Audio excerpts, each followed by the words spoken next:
আজকের এই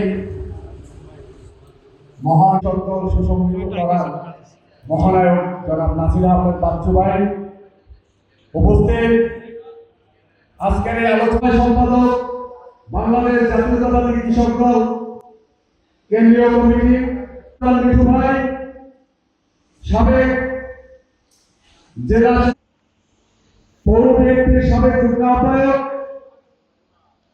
এবং আজকের পিরোজপুর জেলা কৃষক দলের সংগ্রামী সাধারণ সম্পাদক খান হাবিব ভাই সহ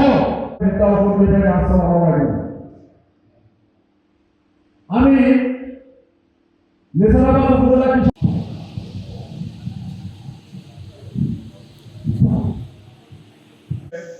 আজকে এই জাতীয় বিপ্লবী ও সংহতি দিবস বিপ্লবী সভাপতি, রাজপথের লড়াকু সৈনিক, দীর্ঘদিন আমরা করে রেখেছেন সেই নেতা জনাব নাসির আহমেদ। 17 বছরের রাজনৈতিক ধারাবাহিকতায় আপনারা দেখেছেন জামাত এই দেশে কতটুকু আন্দোলন করেছিল।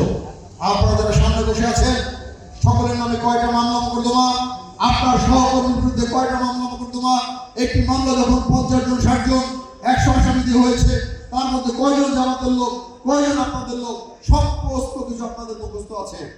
ধানের মার্কায় কোনো মতবিরোধ নাই, যে ধানের শীষ পাবে আমরা তাকে জয়যুক্ত করে ইনশাআল্লাহ সংসদে আমরা সরকার গঠন করব। এই 7ই নভেম্বর এটা শুধু বাংলাদেশের রাজনৈতিক ইতিহাসে ক্ষমতা পালাবদল নয়, কারণ এই 7ই নভেম্বর হলো বাংলাদেশের স্বাধীনতা, সার্বভৌমত্ব এবং জাতীয় ঐক্যের পুনর্জন্ম। অতএব এই 7 নভেম্বর জিয়া রহমানকে মুক্ত করে এই দেশের নেতৃত্ব দেওয়ার জন্য সিপাহী জনতা তাকেই প্রথম বাছাই করে এনেছিলেন জনতার মাঝে।